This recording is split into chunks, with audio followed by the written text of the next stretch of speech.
The Orion has Sarah Meairs here today. She was one of the students who was forced back to the United States from Japan after the Chancellor ordered all California students out of the country. Where were you studying and where were you living? I was studying at Waseda University in Tokyo. How long were you over there for? Somewhere between 5 and 6 months.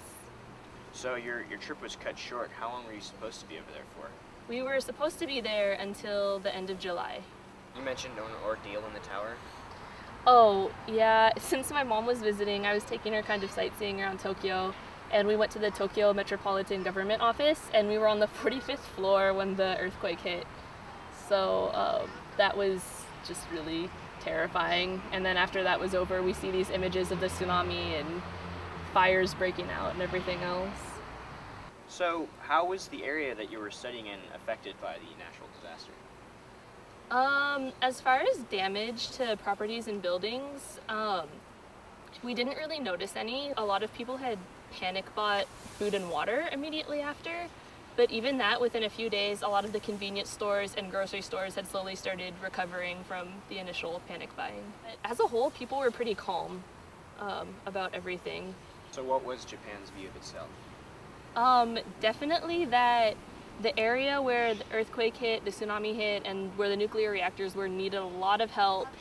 And they were cautioning people to kind of be careful when the reactors kind of started showing problems, that it may not settle down quickly. Aside from the really damaged area, which is pretty small for a whole country, they were just taking it day by day. They were just, everybody was saying, you know, we're still safe. It's still fine. A lot of people were still going to work in the mornings. I mean, yes, they had an earthquake, but the best way to get over it was to just try to keep moving and deal with it. About that, do you think that the major media organizations have covered the situation in Japan accurately and appropriately? I'm not sure, because now that I've been back, I have been hearing the news media here saying that, well, the Japanese government is trying to keep everybody calm as far as the nuclear problems go. But I do know that at first there seemed to be a lot of panic or exaggeration by major news media here.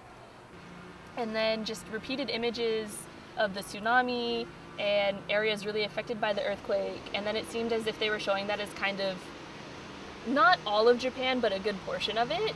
And it's really this small area. So I guess being blown out of proportion. And do you think it was necessary for you to return to the U.S. early? Because there was some concern about the nuclear reactors, and it looked like they could get worse. We agreed that we would come back for a few weeks. We thought that was fine, but we asked the program to please consider sending us back after, but unfortunately it didn't work that way. How would your studies and plans to graduate be affected by having your study abroad cut short like this?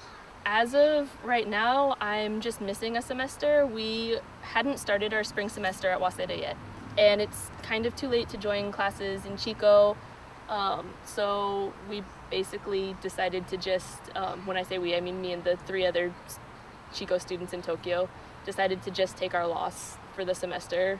So your graduation plans are getting pushed back because of this? As of right now, yes.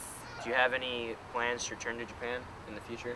I really do want to at least finish what I started there. I was just really starting to absorb the language, and I would like to finish being able to finish learning the language and learn more of the culture, and just try to have that whole experience again.